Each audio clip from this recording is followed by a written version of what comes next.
Importante iniciativa que tiene el diputado provincial Rubén Giustiniani y que hoy está acompañado justamente con el auditor general de la Nación, Leandro Despuy.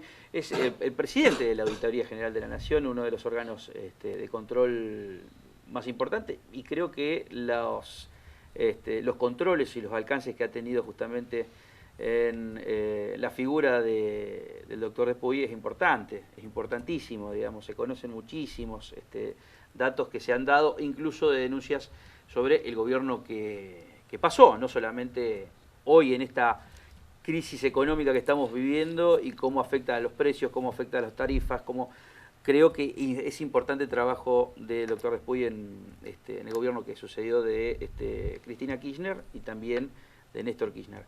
Y está Héctor Polino, que también ha tenido un trabajo muy, pero muy importante de también defensa de los ciudadanos, defensa del consumidor.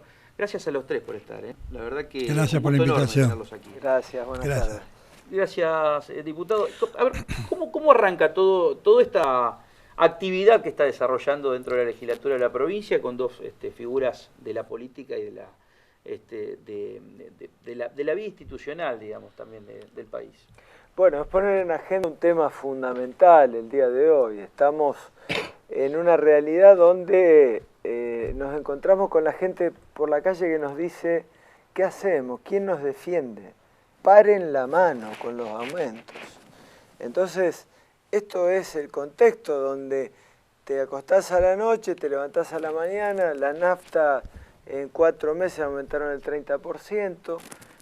Ayer fue el tema las uvas del pan, antes de ayer fue el precio de la leche.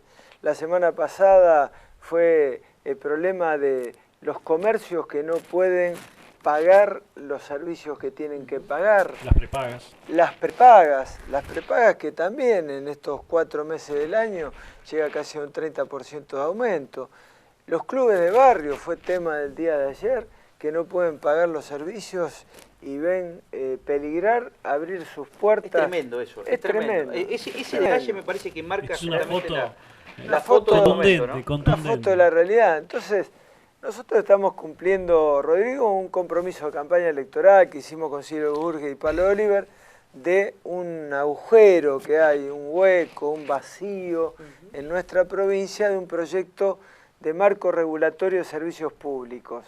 Pero no imaginábamos que cuando presentáramos este proyecto en el inicio de la sesión ordinaria, el 1 de mayo, diera respuesta a esta coyuntura tan dramática para muchos vecinos y vecinas. ¿Qué significa esto? Bueno, significa que antes de un aumento tarifario, que muchas veces un funcionario resuelve entre 4 paredes, tiene que haber una audiencia pública. Que la tarifa no es solamente una cuestión económica, decir me quitó la nación el subsidio, lo descargo de manera inmediata y automática sobre los contribuyentes, de que tiene que haber un capítulo de deberes de las empresas que tienen que hacer las inversiones para que no te corten la luz, el agua, para que el servicio sea de calidad y sea universal, llegue a todo el mundo. Y otra cuestión fundamental, que exista la posibilidad del derecho al pataleo, que exista un lugar donde el vecino tenga la posibilidad de quejarse. Y que sepa. Y que sepa, porque si no te humillan, te maltratan, pague y si no, le cortamos esa famosa frase de no se queje si no se queja, ¿no? Esta cuestión es importantísima, que la comunidad tome conciencia de que hay ámbitos donde puede tener eco justamente su denuncia, ¿no? ¿Cuán vulnerable hoy es en materia de tarifas o de servicios públicos, mejor dicho, es este ámbito, este momento de la Argentina, digamos, para cualquier argentino? Que en general tenemos en materia de servicios públicos tarifas del primer mundo con una calidad del tercer mundo. Se da esa dualidad en la Argentina. En general la calidad de los servicios es muy mala y no llega a la totalidad de los habitantes del país. La prueba está que hay miles de argentinos que no tienen agua potable distribuida por redes, que tienen que extraerla a través de un motor eléctrico, extraerla del pozo. hay cientos de miles de argentinos que no tienen gas natural distribuida por redes y que tienen que abastecerse con carbón, con leña o con el gas licuado de petróleo, comúnmente conocido como gas en garrafa, cuyo metro cúbico es entre 7 y 10 veces más caro que el metro cúbico del gas natural. Y esto sucede en las provincias más pobres y en los barrios más humildes de todo el país, incluso del conurbano bonaerense y de la propia ciudad capital de la República. De modo que acá hay un déficit muy grande por parte de los estados, tanto nacional como provinciales. Y ni que hablar de las empresas privatizadas que siempre estuvieron operando ahí donde el servicio era altamente redituable y jamás hicieron inversiones para extender las redes en aquellos lugares que no la contaban antes de que ellas ingresaran al mercado. De modo que estamos en un escenario muy complicado. Y además, los organismos de control, lo que pasa en la República Argentina, es el control. Porque hoy los entes reguladores, cuando digo hoy, desde siempre los entes reguladores estuvieron intervenidos, salvo excepciones, por funcionarios elegidos a dedo por el Poder Ejecutivo de turno. Y lo que la ciudadanía requiere son entes de controles autónomos e independientes de los gobiernos de turno y de las empresas, cuyo objetivo sea la defensa del usuario. Y hoy llegamos al extremo que en los entes de control están los que fueron hasta ayer directivos de las empresas. Que hoy tiene, el caso concreto es Metrogas, donde nosotros lo decimos en una presentación judicial que vamos a dar a conocer en las próximas horas, donde decimos al juez, acá hay un señor que se acostó a dormir siendo el presidente de Metrogas y se levantó siendo el interventor del Enargas, que es el ente de control de la empresa, entre otras, de Metrogas. ¿Qué estipula la ley en esos casos? La ley de ética pública dice que tiene que pasar como mínimo 3 años. 3 años. Pero además hay un conflicto de intereses. Sí, claro. Hay un conflicto de intereses. No, pero además la forma de naturalizarlo también. Después, ¿cómo usted trabaja, digamos, por ejemplo, en la Auditoría General de la Nación? ¿Cómo ha sido su trabajo en relación con la política? Porque usted ha recibido muchísimas presiones, ha recibido inclusive, bueno, contra los tres han apuntado en el gobierno anterior bastante los cañones, digamos, del kirchnerismo, pero digo, en estos 5 meses que lleva el gobierno de Macri, ¿cómo es trabajar en la Auditoría General de la Nación? Mire, le quiero aclarar lo siguiente. Yo fui presidente de la auditoría hasta enero de este año. Enero. Después se hizo cargo Echegaray, que me sucedió porque de acuerdo a la Constitución tiene que ser alguien designado por la oposición para ocupar el cargo.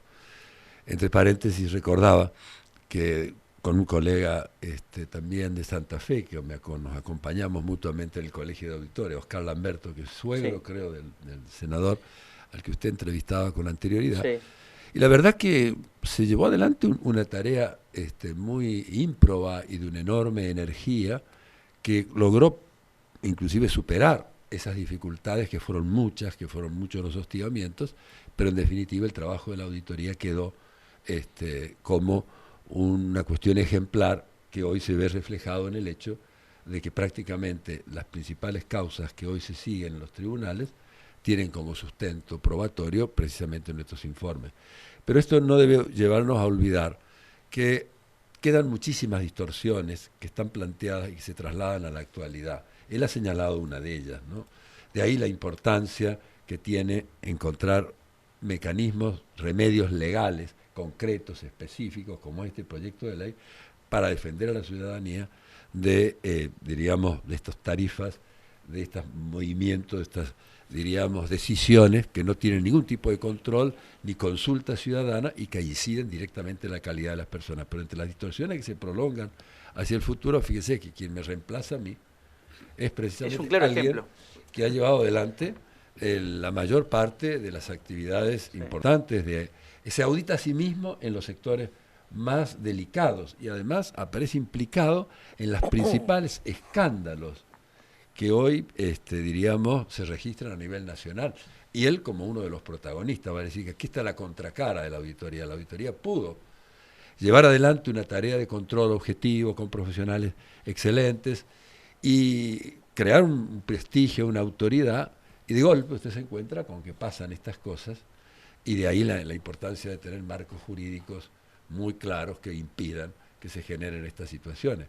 A nosotros nos llevó 14 años construir un prestigio de la auditoría, pero le puedo decir que el personal nuestro de la auditoría hoy está pasando el peor de los momentos. Estaban acostumbrados que la gente dijera la Auditoría General de la Nación y ellos hablaban con su familia porque se sentían honrados, la gente los para en la calle, hay toda una... y de golpe se ven implicados con que la cabeza del organismo está implicado en los peores escándalos. Ahora, después es importantísimo este análisis, y quiero que me den su opinión. A la política deja que lo investiguen, que le cuenten las costillas.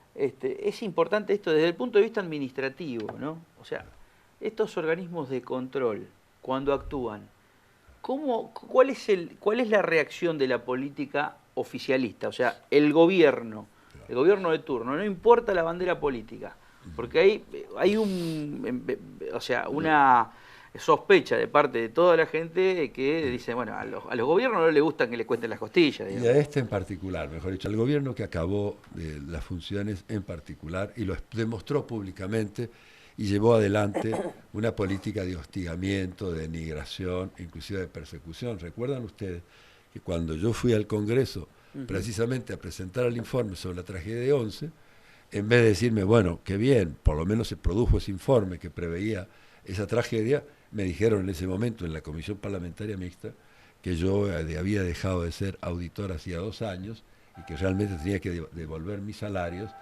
y en una ofensiva brutal para destituirme. Claro. Recuerdo que la forma, me apoyó muchísimo la oposición en ese momento, inclusive sectores del oficialismo, hay que reconocerlo, pero también yo salía con esa banderita, recuerdan, la corrupción mata, porque había sido después de la tragedia de Once, y ahí encontramos un respaldo de la sociedad.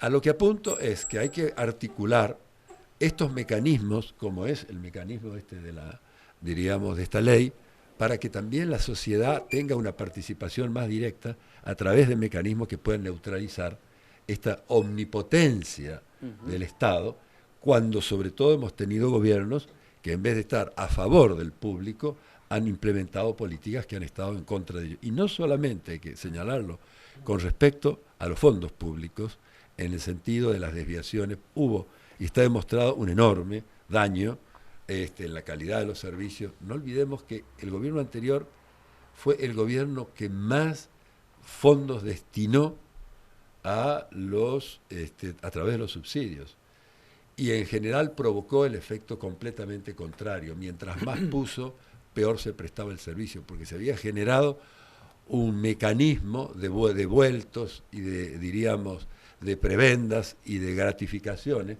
Hoy han sido condenadas y reconocidas por Jaime, también en el caso concreto de la relación entre los empresarios y el Estado. Las dádivas. Entonces las dádivas, y de alguna manera nosotros lo decíamos públicamente, lo debatíamos con las propias autoridades. Tuvieron que pasar muchas cosas, hoy en día la justicia se sirve de nuestros informes, pero yo siempre le digo a la gente cuando nos dice, bueno, pero es importante, por lo menos un día la justicia interviene. Sí, yo he estado en los últimos tiempos pasando horas, y seguiré pasando, pues estuve hace la semana pasada sobre el programa Sueños Compartidos.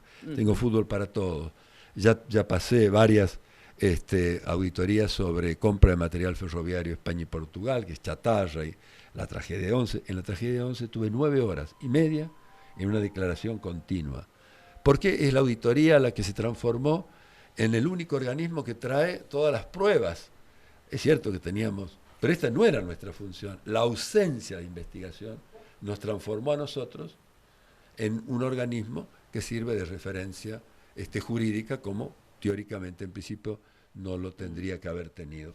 Ahora, fíjense lo que son las contradicciones, ¿no? De la política una vez que se llega al gobierno. a mí me asombró el caso de el pedido que le termina dando la razón la justicia, digamos, y abre la posibilidad de la famosa caja de Pandora, que es YPF, y que tiene una línea, la misma sintonía, el kirchnerismo con el macrismo en cuanto a esto no se tiene que tocar. ¿Qué es lo que puede pasar con YPF? Digo, les cuesta, digamos, a los oficialismos no solamente ser investigados, controlados, sino también mirar un poco para atrás. Una vez que son oficialismo, dice, bueno, el status quo puede más, me parece. Sí, Rodrigo, vos hablabas del contrato que es secreto de YPF y Chevron. YPF Chevron. A pesar de un fallo contundente de la Corte Suprema de Justicia de la Nación, que es inapelable, del 10 de noviembre pasado, que dijo el derecho de acceso a la información es del pueblo de la Nación Argentina y no del Estado, y le obligó a YPF a darme, a quien había hecho el amparo, que hice la presentación hace 2 años y medio, una copia del contrato y todavía no me lo dieron. Esto, yo creo que al poder en general siempre no le gusta que lo controlen. Al poder no le gusta ser transparente. Al poder le gusta ser discrecional. Y por eso, más que nunca, esta ley que estamos discutiendo es importante. Porque es empoderar al ciudadano, empoderar al vecino. Que el vecino tenga poder de golpear muy fuerte las puertas para decir, este derecho es mío. No me pueden avasallar. Entonces, estas leyes son importantes porque van a empoderar al ciudadano, porque el que está en la lógica que asume como intendente, como gobernador, como presidente de la nación, esa es una lógica transversal. No le gusta que no lo importa controle, la bandera que tengan. no le gusta que le limite. Pero me asombra, no le gusta, estimado Rubén, me asombra esta cuestión de que en un momento la política oficialista, sea de la bandera que sea, se termina transformando en corporativa en algunos casos. La famosa política de Estado también está para esos secretos. Sí, es así. Esos secretos que tratan de... ¿Funciona? ¿Usted qué análisis hace después de todos los famosos boicot a la compra, o sea, digamos, los supermercados? ¿Funciona eso como una herramienta de manifestación o también una herramienta de presión para que se atiendan a los derechos de los ciudadanos, de los consumidores? En primer lugar, el consumidor es la única herramienta que tiene. Es la única. Es la única que se utiliza con mucha frecuencia y con muchísimo éxito por los consumidores de los países europeos, en los Estados Unidos de Norteamérica, en los países de América Latina. Cuando un producto aumenta desmedidamente, se le hace el boicot y ese producto baja de precio. En la República Argentina también lo hemos hecho en el pasado, las entidades de defensa de los consumidores. Usted seguramente recordará el boicot al tomate, a la calabaza, luego a la carne vacuna, boicot este año a la cebolla, también a la carne vacuna, varias veces a la telefonía móvil. Ahora, cuando todos los artículos son los que aumentan, como en las circunstancias actuales, y usted no puede ir contra un artículo en particular, tiene que ir con todo en general, es mucho más complejo. Pero si usted no tiene éxito en el primer boicot, en el segundo, en el tercero, en algún momento las empresas y el propio gobierno se van a dar cuenta de un estado de ánimo de los consumidores en general y van a tener que tomar finalmente medidas. Lo peor que podemos hacer es no hacer nada, lamentarnos en voz baja, comentándolo con nuestros familiares o compañeros lo caro que están las cosas. Hemos hecho 2 boicots, uno el 7 de abril, otro el 10 de mayo. Por los datos que hemos recogido de distintos lugares del país, el nivel de adhesión fue de alrededor del 80%. Importantísimo. Ahora usted me dirá, ¿bajaron los precios? No, no bajaron. Continuaron subiendo. Vamos a seguir con esta política hasta que el gobierno se decida a escuchar finalmente la opinión y el estado de ánimo de los consumidores y resuelva aplicar y hacer cumplir las leyes que están vigentes, como la Ley de Defensa del Consumidor, la Ley de Lealtad Comercial, la ley que crea el Observatorio de Precios, que la aprobó el Congreso en el año 2014 y nunca se puso en funcionamiento. Y fíjese usted, la cantidad de adhesiones que hemos tenido. Esto surgió de una idea de la CTA autónoma a cargo de Pablo Micheli, que me vino a interesar sobre la cuestión. Entonces, con Consumidores Libres avanzamos. Se incorporó el OMSMA de la tercera edad de la ciudad de Buenos Aires en el primer boicot. Y luego se incorporaron infinidad de entidades. Por ejemplo, la Federación Agraria Argentina se adhirió y en este último boicot tuvo una participación activa, porque en la conferencia de prensa que organizamos en la puerta de la Facultad de Medicina de la Universidad de Buenos Aires el día antes, trajeron cajones de frutas con los distintos precios con los que se recibe el productor agropecuario y lo que paga el consumidor y la diferencia abismal que existe.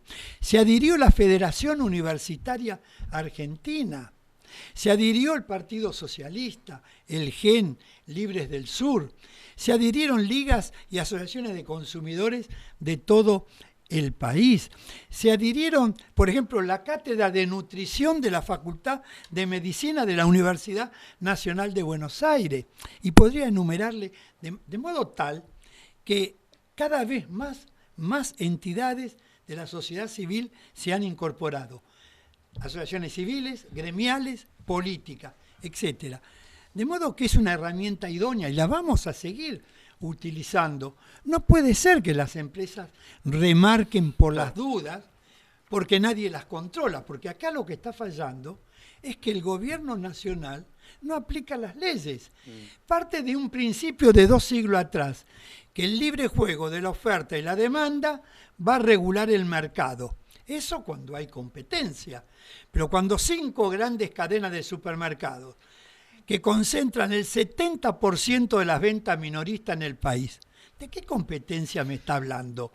Cuando 28 grandes empresas, todas de capital extranjero, concentran el 80% de la producción y artículos de la canasta de alimentos y de limpieza, ¿de qué competencia nos están hablando?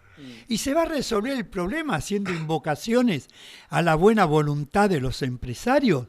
¿No recordamos al exministro de Economía del presidente Raúl Alfonsín cuando decepcionado pronunció esa frase histórica? Les hablé a los empresarios con el corazón y me contestaron con el bolsillo. Sí, recuerdo. Ahora, vuelve a aparecer en la escena política y mediática un personaje que tuvo que ver justamente con lo que fue la política de control de precios, por ejemplo, y la relación entre el gobierno y los empresarios con el kirchnerismo, que es Moreno. Si yo le pregunto si tienen que definir a esa persona que hoy se presenta como yo fui el que por lo menos le puso un parate a los empresarios, ¿cómo lo definiría? Después, ¿cómo lo definiría usted a eso? Hoy aparece, digamos, en la escena política y mediática, más allá de que fue para la nueva conformación del justicialismo, pero si usted tendría que describir a esa figura, porque lo único que aparece para las crónicas policiales parece como patotero, otros dicen no, es un patriota, o sea, van en esta cuestión pendular de un lado a la otra, pero usted ¿cómo lo tendría que definir? Mire, yo de lo que puede ser probablemente el ángulo más certero, más cercano, como auditor diría que es un personaje muy contradictorio. Muy contradictorio porque por una parte lo va a ver usted como no por nada fue embajador. Así que muy diplomático. Creo que Polino puede dar trazas muy concretas del comportamiento para demostrar esta dualidad realmente.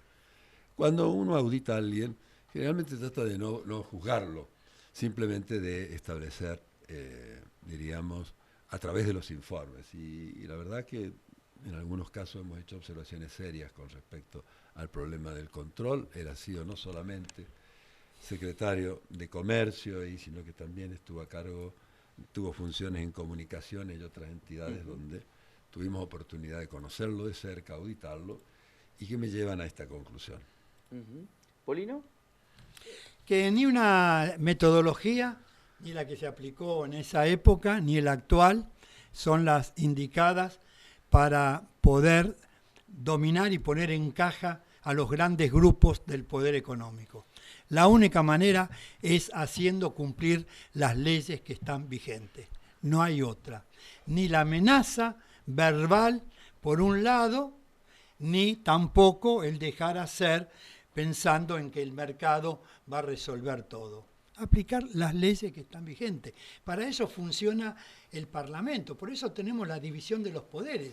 El Congreso dictando leyes y el Poder Ejecutivo haciéndolas cumplir. Y hoy no se las está haciendo cumplir. Usted fue senador nacional, quizás en un momento, digamos, donde el kirchnerismo estaba en alza, fue senador cuando el kirchnerismo ganó con el 54% de los votos, cuando era intocable, era impensado que hoy el escenario político tendría a Cristina, digamos, únicamente por las noticias judiciales.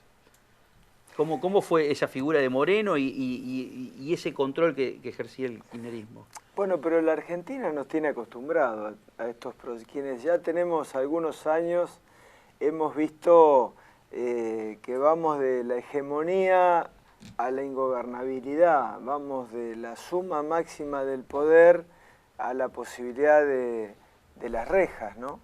Esto es la constante en la República Argentina.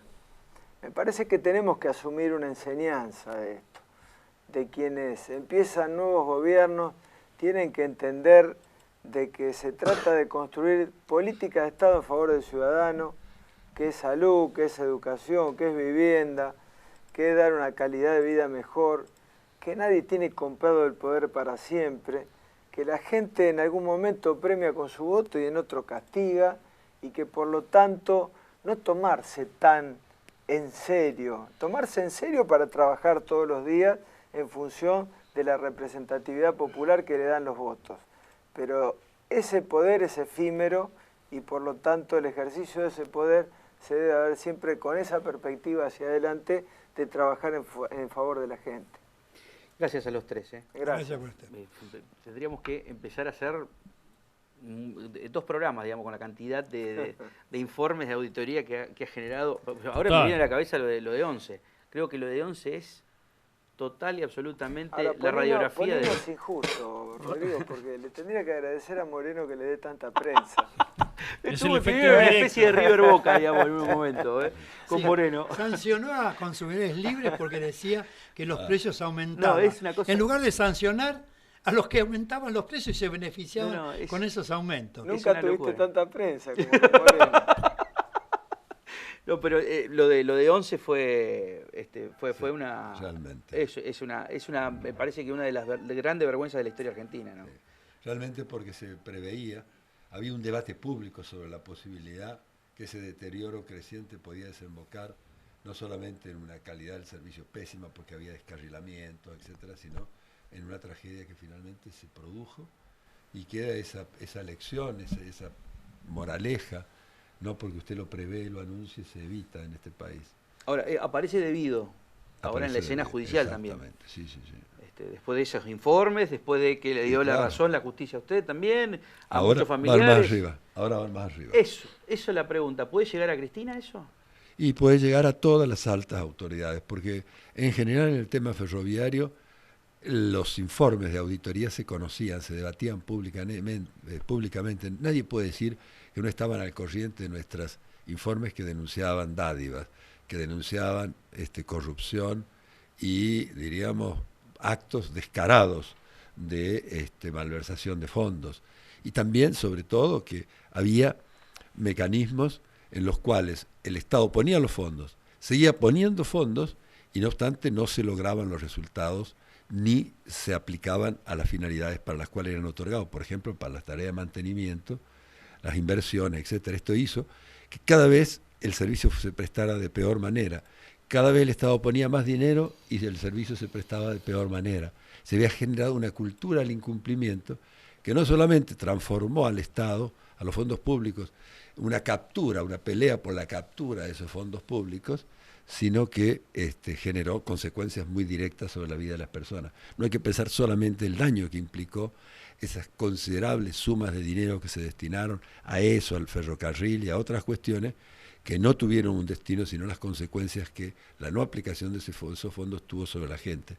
Y ahora, en este momento que la justicia está realmente llevando adelante actividades, yo me digo, bueno, si el Congreso hubiese examinado en su momento esos informes, en vez de cuestionarnos como grupo, como colegio de auditores que se nos denigraba, es decir, la justicia por lo menos una vez lo hubiese convocado a Jaime, cuando él era funcionario del Estado, él hubiese sentido, aunque fuera lejana, una sensación fría en la espalda de que alguna vez le podía pasar lo que le está pasando. Pero nunca lo convocaron, ni a él ni a Schiavi. Entonces, esta actitud de la venda de la justicia hasta que las condiciones políticas cambian, me parece que es muy nocivo.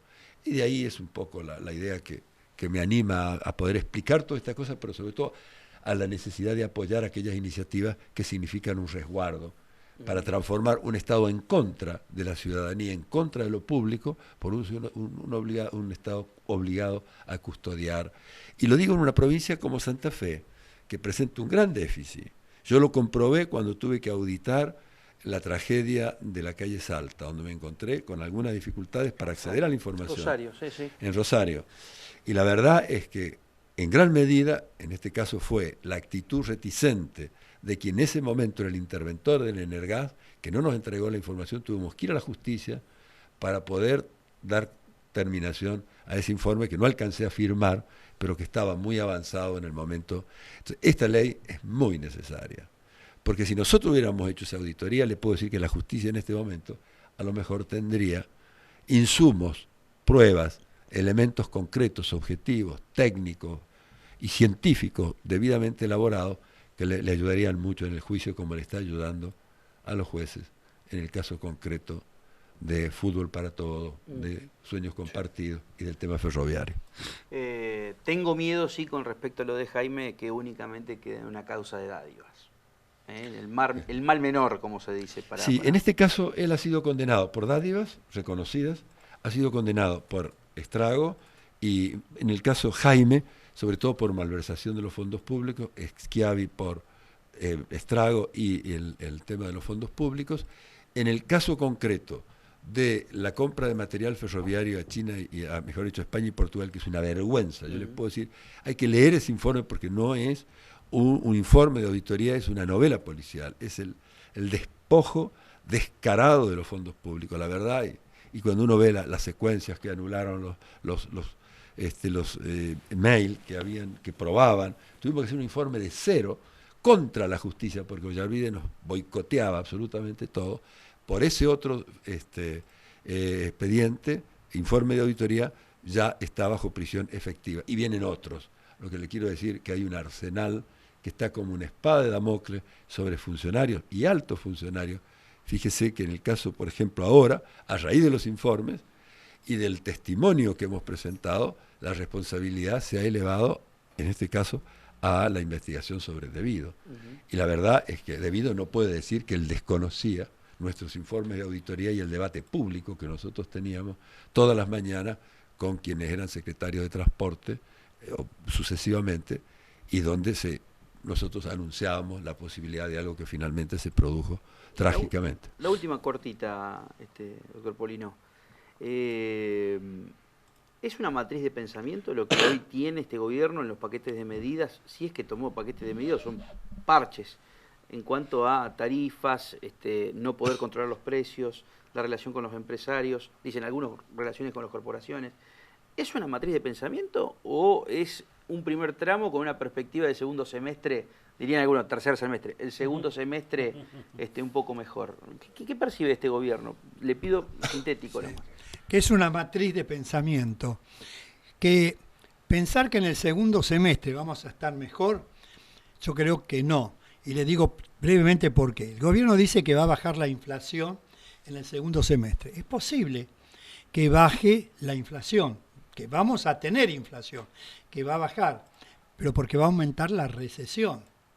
Porque al perder poder de compra, a vastos sectores de la clase media, los trabajadores en relación de dependencia, los jubilados, sobre todo los que perciben el haber mínimo, al bajar la demanda de bienes y servicios como consecuencia de la pérdida del poder de compra, del deterioro del nivel de ingreso, van a bajar los precios.